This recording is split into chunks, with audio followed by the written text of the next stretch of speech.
Good afternoon, everyone. We have a really great panel today, really to give some practical example and discussions of the journey and the partnership that has come in terms of a greenfield mine implementation, dealing with and implementing, and let's see if my headphones can stay on my ear, dealing with and implementing some of the technology that Carl's just been talking about in his presentation. My name's Emilie Ditton. I am the Mining, Minerals and Metals Segment Leader at Schneider Electric. And we've heard of lots of discussions at this event so far really about the intersection between innovation, electrification and efficiency and productivity. So on this panel we'll talk about some of those things, but in the context of a really practical example about the success that can be driven when the partners come together and really drive those outcomes for the sector. So first of all, and I'm going to have this problem, I think. You may have to hold it. Yeah. Anyway, first of all, if I can ask you each to introduce yourselves and perhaps give a little bit of a perspective about what the key focus that you'd like to be talking about in terms of the experience that you've had in the implementation that we're talking about today. All right, thanks, Emilie. Yeah, my name's Jamie Vaughan, Operations Manager at Olive Downs. We'll be discussing the implementation of autonomous machinery into the operation at Olive Downs and the successes and some learnings that we've come across as part of that implementation. So I'll hand over to Trent. Thanks, Jamie. My name's Trent Smith. I'm the Head of Operations Technology and Autonomy for Thiess. Really been on the journey with Olive Downs. I guess the perspective I'm keen to talk about is that integration of technology, people and process, and Carl really talked about this, and I think we've done a fairly reasonable job at Olive Downs. We're seeing the fleet performing quite well, but really telling that story of how did we get to that point. That's what I'm keen to explore. So. Carl Hendricks, as Alice introduced me, Chief Engineer for Caterpillar for our Autonomy and Automation program, 25 years with Caterpillar. Very excited to be, part of the successful implementation of technology with Pembroke at Olive Downs, and I think the key aspect of this that I think important to emphasize is the importance of alignment, executive investment. I think any company that's going to pursue something as complex as automation, it's absolutely essential that all parties understand exactly what it is they're seeking, what their expectations are for outcomes, and initial alignment about how they're going to be achieved, the roles of the parties, and then strong executive support for something that requires a lot of unprecedented level of alignment amongst the participants to do it as quickly as possible.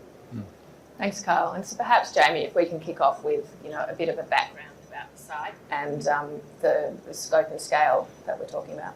Yeah, okay, thanks, Emilie. So Olive Downs is one of the largest steelmaking coal mines in the world, with over 527 marketable tonnes of met coal on site, and with long sustaining production at the least. So where we are at the moment is we're a greenfield site under construction.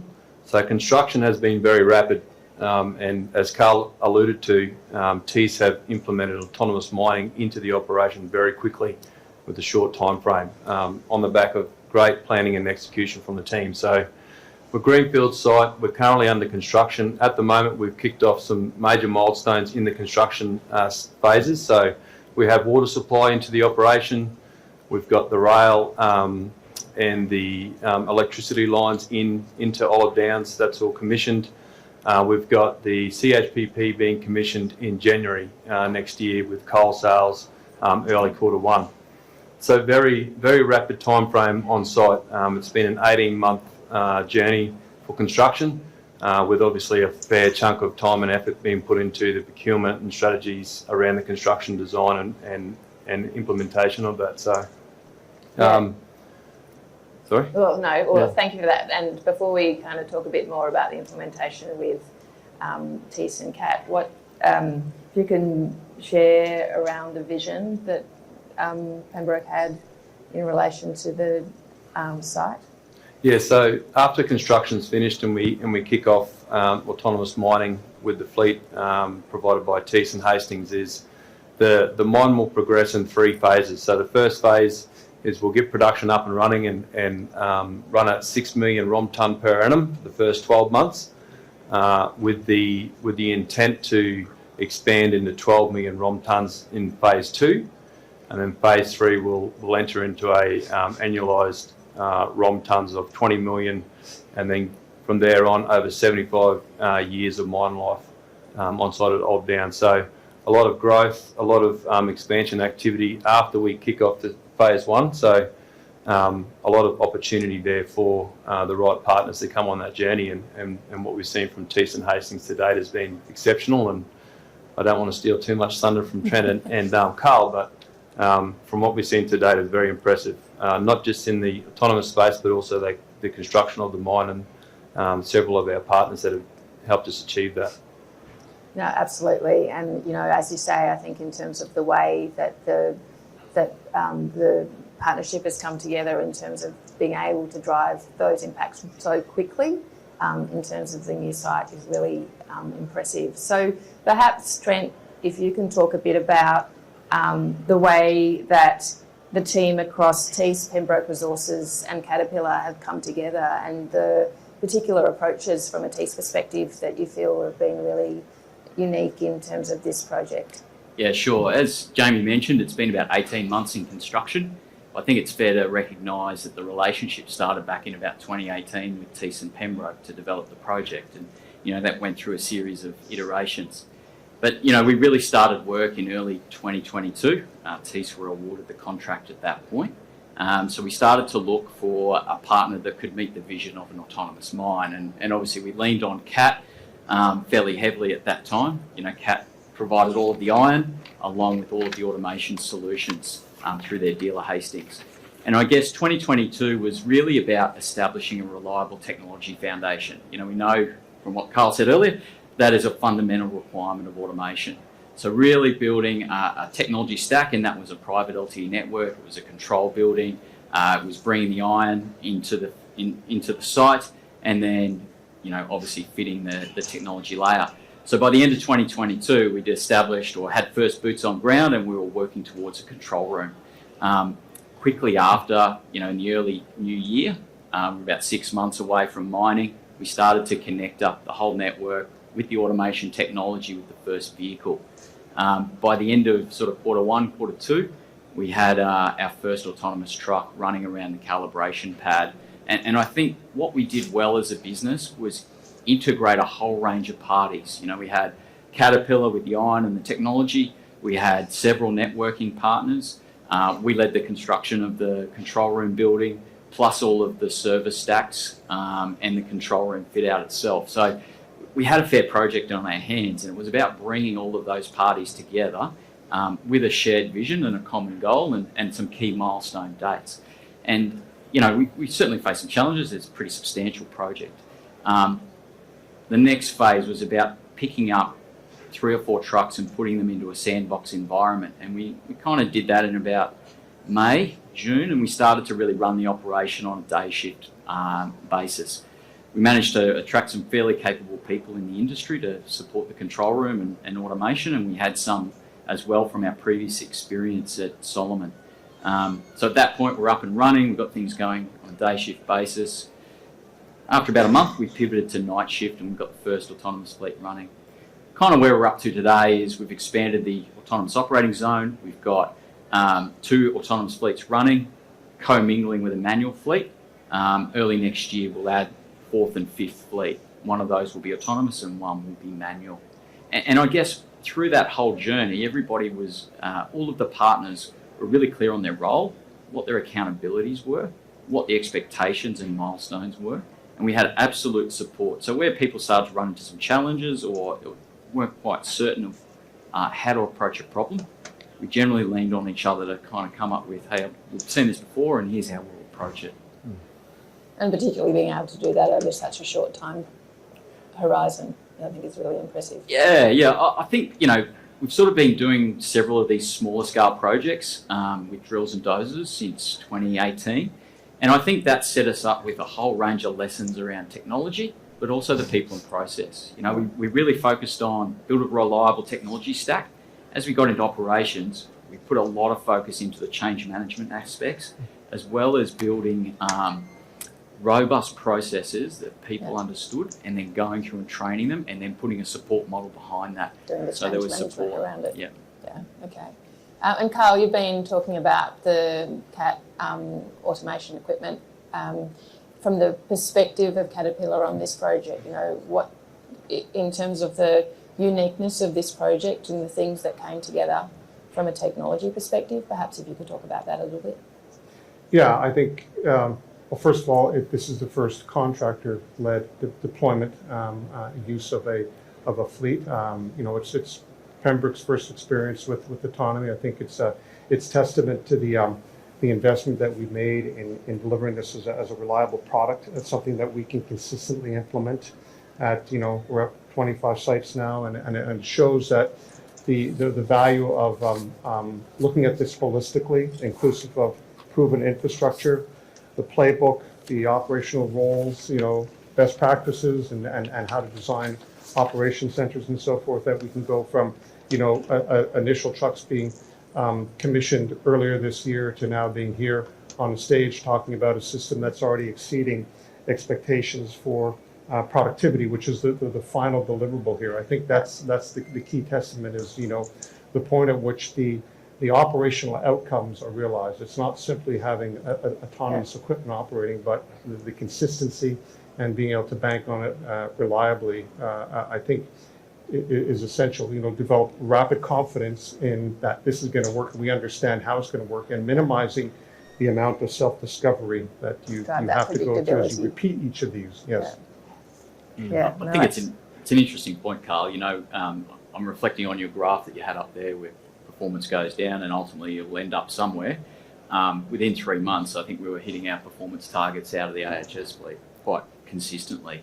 And I think we got to that point by the strategies we put in place leading up to the deployment. You know, the reliable technology stack, the people, the process, getting the right skills, and making sure people are trained and competent and understand their role with automation. Yeah. Okay. And Jamie, from your perspective of being the miner in the room, like what do you think really worked well in terms of the various partners coming together to deliver this? Well, I think absolutely just what Carl and Trent spoke about was the performance early on. I mean, you know, a lot of investment has gone into Olive Downs, so, you know, you've got a greenfield site, you need quick performance, which Thiess and Hastings provided early on, so it gave us the confidence that we could meet our deadlines on coal onto the ROM and then out to our customers. So fairly substantial milestone getting the fleet in and starting to produce, move waste and then get down to the coal seam. So from our perspective, it was great to see that rapid implementation of results on the site, and gave us comfort that, you know, Thiess and Hastings definitely had the right systems and processes in place to achieve the goals. So. Yeah, no, absolutely. Yeah. Thanks for that. And Trent, in terms of the approach that Thiess took, is there something different about the way that you approach this project and unique around this project? Yeah, I think, you know, all of these programs go well with a few key enablers. You know, through that journey over the last couple of years, we've come to understand that there's a few key things that need to go into the melting pot. I think having a really clear vision is the first step, and our business Thiess took a positive step in this direction. You know, we changed our vision, I think it was last year, to harness the power of people and technology to drive sustainable change, and it's really clear where we are going as a business. And I think Pembroke had a very clear vision for the project. You know, so that really helps to align the alignment of that vision, align the really parties of where we're going. I think the other key ingredient we've come to understand is the culture. So really working hard on the site culture to create that modern mining environment. So, you know, being a greenfield deployment, a little bit easier because, you know, people are aware of what's going to happen and are attracted to that environment. So we worked really hard to understand the type of culture that we need and how do we support and enable that. I think the next key step is picking the right partners, you know, really working with your key partners to deliver a solution. I think whether it's autonomy or ESG or any of those fundamental transformations, picking the right partner and somebody who's got sort of reliable technology that you can actually work with is fundamental. So they're some of the ingredients that you necessarily don't come on the box. You don't buy those. You've got to understand what it is and put together programs of work and take people on a journey. Yeah, no, absolutely. That fundamental understanding is a really important piece, and having the alignment, particularly, as you say, to the cultural outcomes that you want to be achieving at site and embedding that in the planning phases from the beginning. Absolutely. Absolutely. And I think, fast forward and when you're in operations, it's how do you build and continue that culture? But very quickly, we've pivoted to very much a data-led continuous improvement phase, really focused on lots of data coming off. How do we ingest that and how do we turn that into action that drives operational performance? And that's really where we're up to in our journey. And early on, it was all about get the runway in the day, get enough hours. Then it was all about the digger productivity, and now we're on to truck efficiency. Yeah. And Carl, from a technology perspective, this project was also unique in terms of the different kinds of capabilities that Caterpillar brought to the implementation. Could you talk about that a little bit? The capabilities, a lot of it is with our dealer, Hastings, who's and they're an essential arm in our ability to do this, the boots on the ground, and their ability to, they do all of the work, all of the conversions. They're trained on the base equipment, whether it's converting a drill or a dozer or an autonomous truck, all of which are in play here. Is they understand the conversion process. They have all the spare parts, and they can do the training of those charged with maintenance of those machines. So I think that's definitely a key aspect of it. Yes. Yeah. I think some of the unique things with this project is, it's the first time that we've had autonomous haul trucks from Caterpillar with autonomous drilling, and so bringing the broader Caterpillar community together to work on an overall project is probably something that's a little bit different. Yeah, it is. I think this is the only site that's got autonomous dozing, autonomous drills, and autonomous haulage, which are three of the autonomous products that we have operating at one site. I think this is a testament to a contractor's vision for the efficiencies that this can enable. I think this is a unique dimension. As I said, this is the first time we've deployed this under the operational auspices of a contract miner who I think really brings an added level of focus on the potential of the technology, because they live and breathe operational efficiency more so than a miner. And that's not to say that miners aren't interested in extracting as much of this, but they look at it from a unique lens of efficiency and how they can minimize the number of hours, the number of cycles, fuel usage, everything comes into play really here. About how it all comes together as a system. Yeah. And It's a good point. Each one of these automation projects we've done, we've had a very clear business case, and that's our Northern Star. We keep coming back to that and challenging ourselves about whether it's productivity or utilisation or labour factor or unit cost. That's what we're aiming for, not necessarily tonnes out the door is our promise to our customer. Meeting that while delivering an absolutely efficient system. And a lot of what we've been talking about is what's been great and what's worked really well, but nothing ever works perfectly. So Trent, what are some of the learnings that from this project that you'd share with this audience of interested parties? Yeah, I think it's important to recognise that automation is transformational. ESG will be the same. Through the journey of autonomous haulage, because it is such a big impact, there's not one function we haven't touched. Whether it's HR or training or assets, ICT, every single function in the business, we've had to go in and do some form of change element to support autonomous technologies. Probably the other one is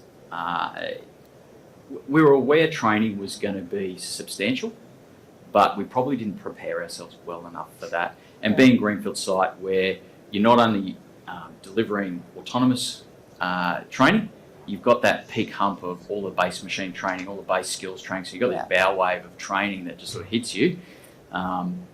probably we didn't quite prepare ourselves. The for that. enablement and change management. Yeah, It's yeah, always a we stickler. We probably underestimated that. Yep. Yeah, no, absolutely. And Carl,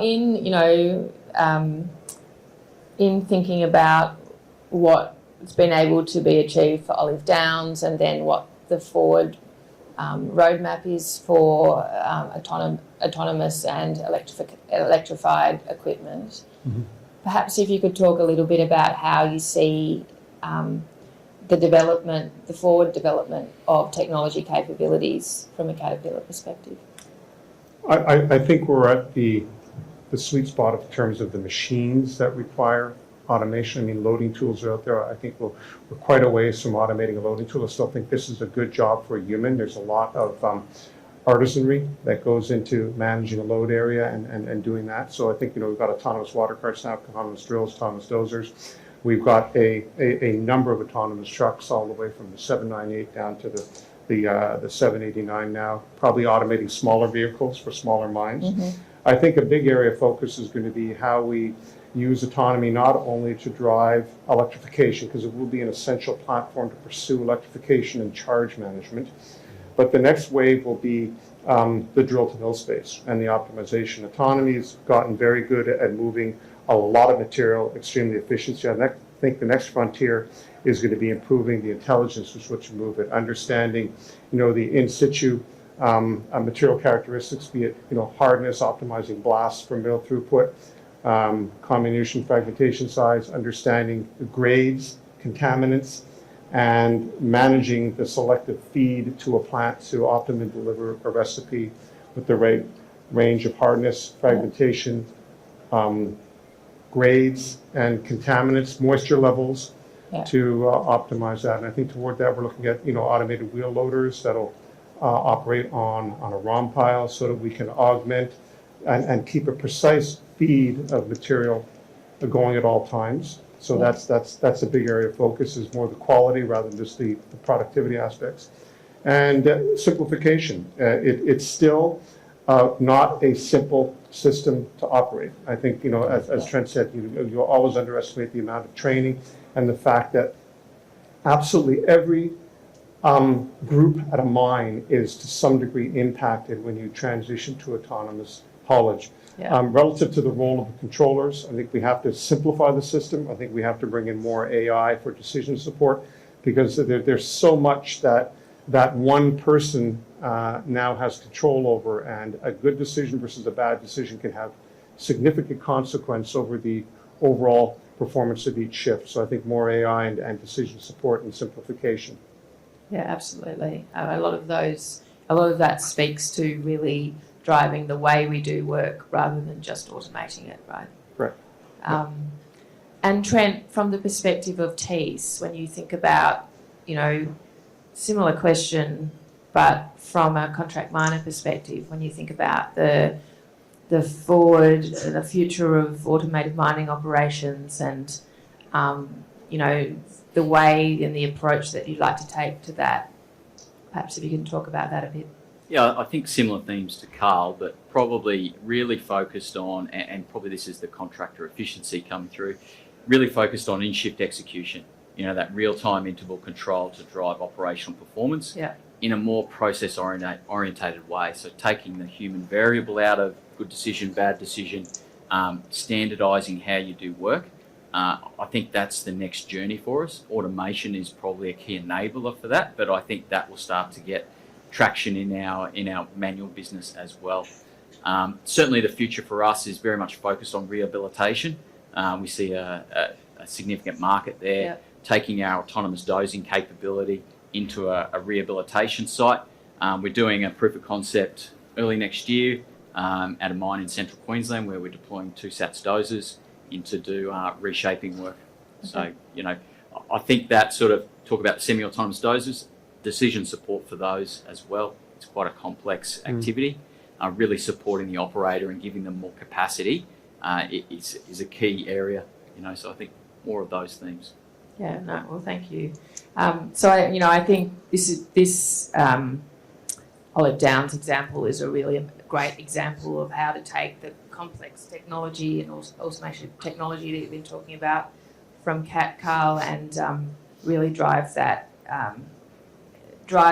culture, drive the strategy from the beginning with really strong why really strong partnering is such an important part of successful implementation.